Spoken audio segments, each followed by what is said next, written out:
like to start by welcoming everyone to the first Planning Our Food Future programme. So this will hopefully be the first of many years to come. We're going to get straight into it, and I'd like to start by welcoming up Professor Simon Forrest. Simon is the Elder in Residence at Curtin University. He provides Indigenous cultural leadership to staff and students, and he'll be presenting the Welcome to Country together with Jack Collard this morning. Welcome to you both.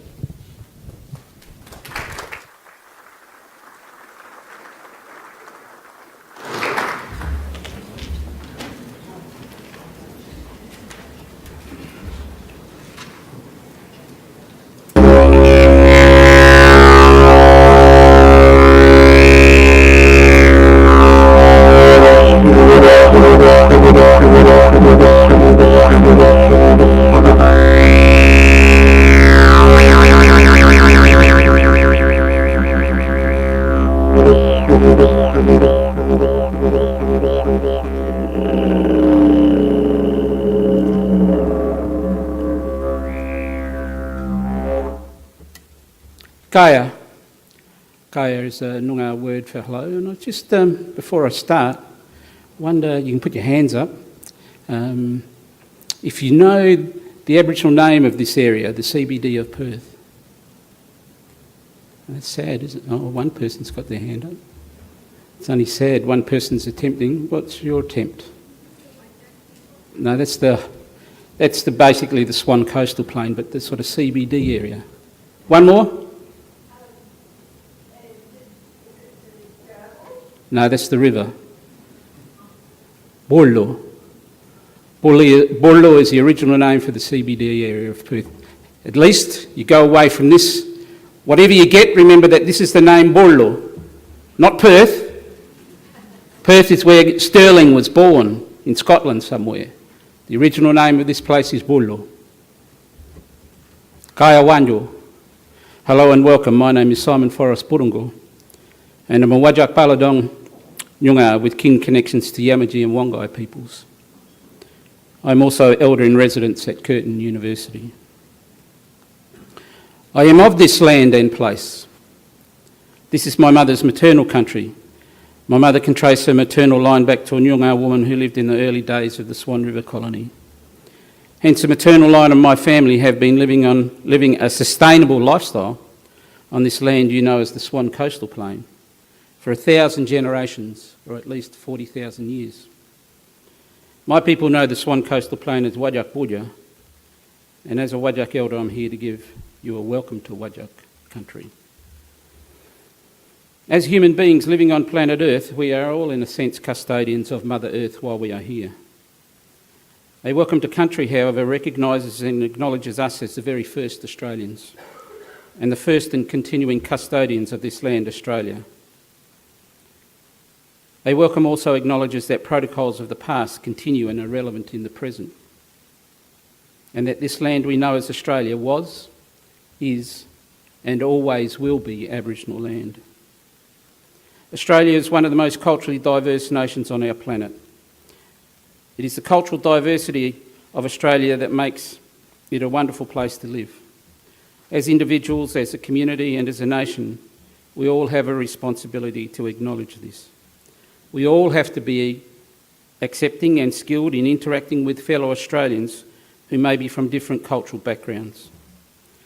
I, as an Aboriginal Australian, as a first Australian, embrace and welcome the cultural diversity of our nation, and in particular, especially welcome people that have come to this country as refugees.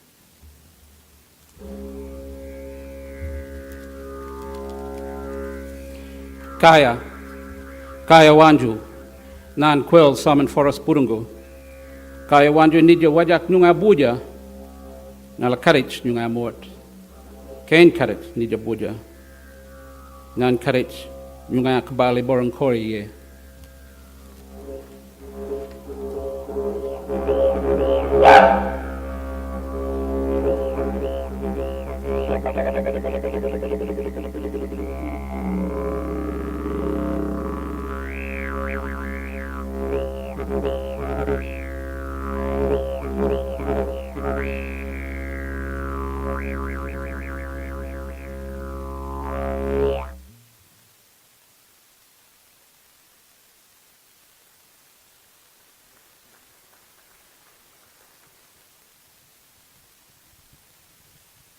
Thank you very much. So I'd now like to hand over to Marion Slaney, who's going to come up and say a few words in our second welcome. Thank you.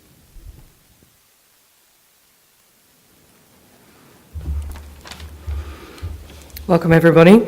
As Chair of the Perth NRM Board, I'm really delighted to see you all here today. This has certainly been a while in the making. We acknowledge the Noongar people whose land we're meeting on today and the Whadjuk elders past, present and future of this land. So welcome to the beginning of this exciting full day of Planning Our Food Future Forum. And we're particularly delighted to see the Honorary Alana McTiernan, MLA, Minister for Regional Development, Agriculture and Food, who will be speaking with you later today. It certainly is a sign of the understanding of the depth of what we're presenting from the government's point of view. I'd also like to acknowledge the Executive Director, John Ruprecht, from the Department of Primary Industries and Regional Development, and the Honorary Shane Love, MLA, and also our distinguished guests. Welcome.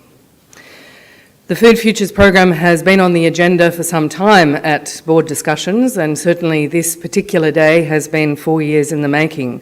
So as you can imagine, it's certainly very pleasing, and I'd also like to acknowledge my fellow board directors who are here today. Perth NRM does a lot in the space of not-for-profit environmental sustainability, and we work through natural resource management initiatives contributing to social, economic and environmental wellbeing of the Perth region. We are working to promote long-term outcomes in water quality, biodiversity enhancement, healthy coastal environments, cultural heritage preservation and sustainable agricultural practices. You may not be aware, if not, please do join up our Friends of Living Perth. It's a free membership and you will be kept updated on events such as these and other initiatives that we progress in the Perth CBD area. Science-based sustainable farming methods can produce abundant food without the pitfalls of industrial agriculture, and that's one of the issues that we're looking at today, the Urban Food Bowl. We're hearing from the Melbourne experience of that, and we're understanding more about how we can all advance sustainable agriculture. The UN official has talked about, is been quoted as saying, in terms of the farming life, there are 60 years left in terms of our soil degradation. So the basis of our life, 95% of our food is coming from soil, is something we urgently need to address. So I welcome you all here today to participate in that discussion and forward it for the rest of our community. Welcome.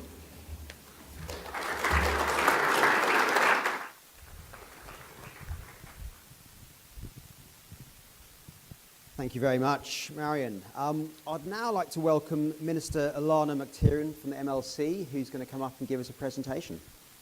Welcome the Minister.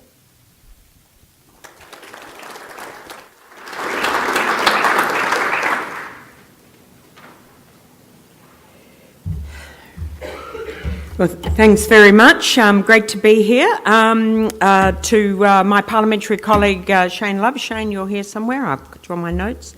I've also got Sabina Winton, member for Wanneroo. Marianne Slaney, the Perth NRM, and to Costa I should know this. Gigardos. Fantastic to be for you to be able to join us today. And can I give special thanks to Simon Forrest for that profound Noongar welcome. And we, of course, have much to learn from the Noongar people from whom we, I guess we could say, inherited this land. A people who had worked out how to live with the land rather than fight against it.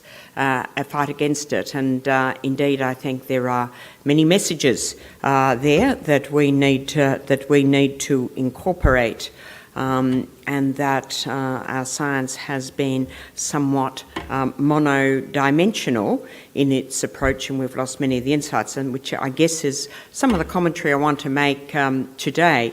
Now, I have to say, I was I consider myself somewhat kidnapped.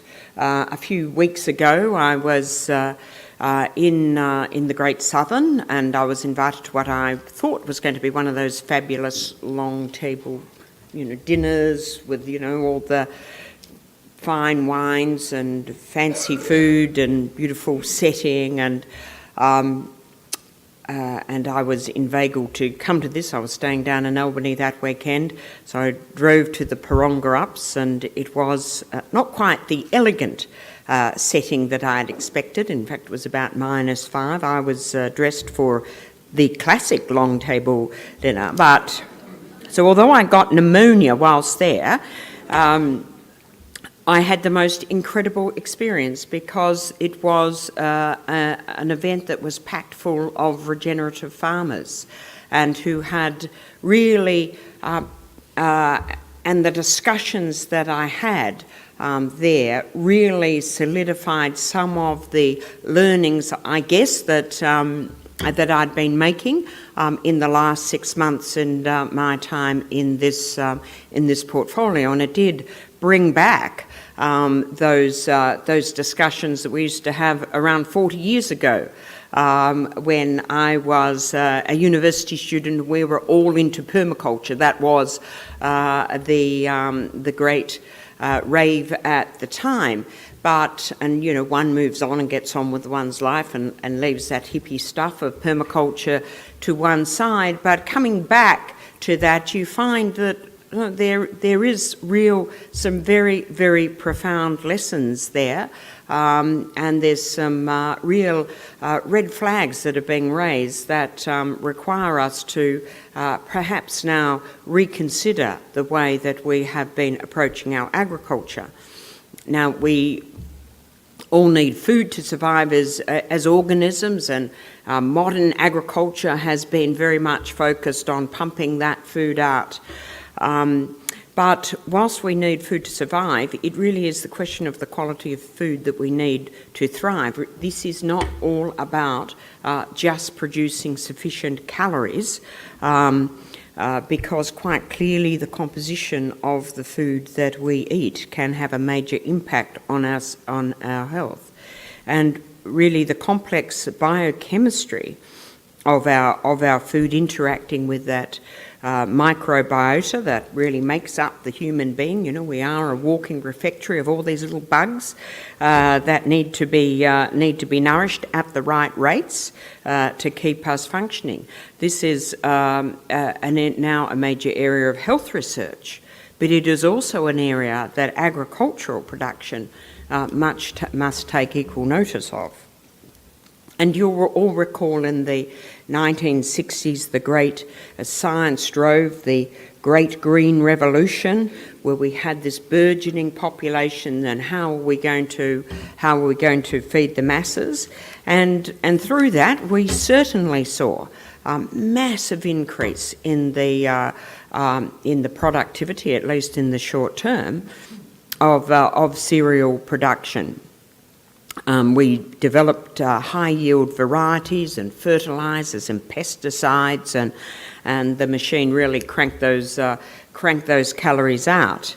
But of course, we've got what we see the breeder's dilemma, that very often that these high-volume crops contain less nutrients, and the cost of our focus on volume obviously has been on the nutritional content that's necessary to keep us healthy, and of course keep the soil healthy.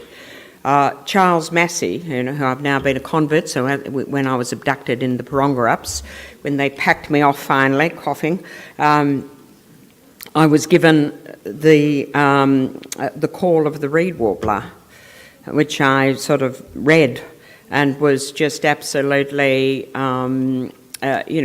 profoundly moved by, because as I said, it's one of those things that brings all of that experience and provides an intellectual framework for this move forward. And he argues that indeed modern industrial agriculture and the connected food system is not just poisonous, but it is making us confoundingly obese while starving us at the same time.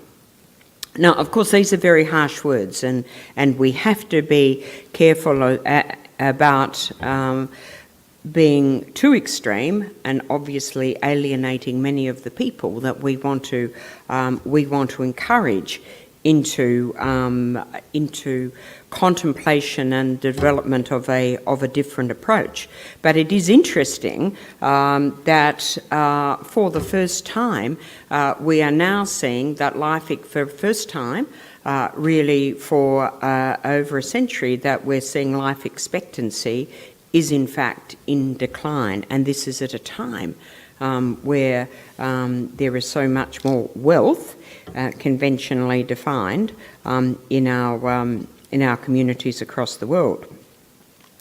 So even now, much of our focus is still on volume, but we really do need to ensure that what we produce is of the quality that we need to survive. So if we're talking about food, we really have to be talking about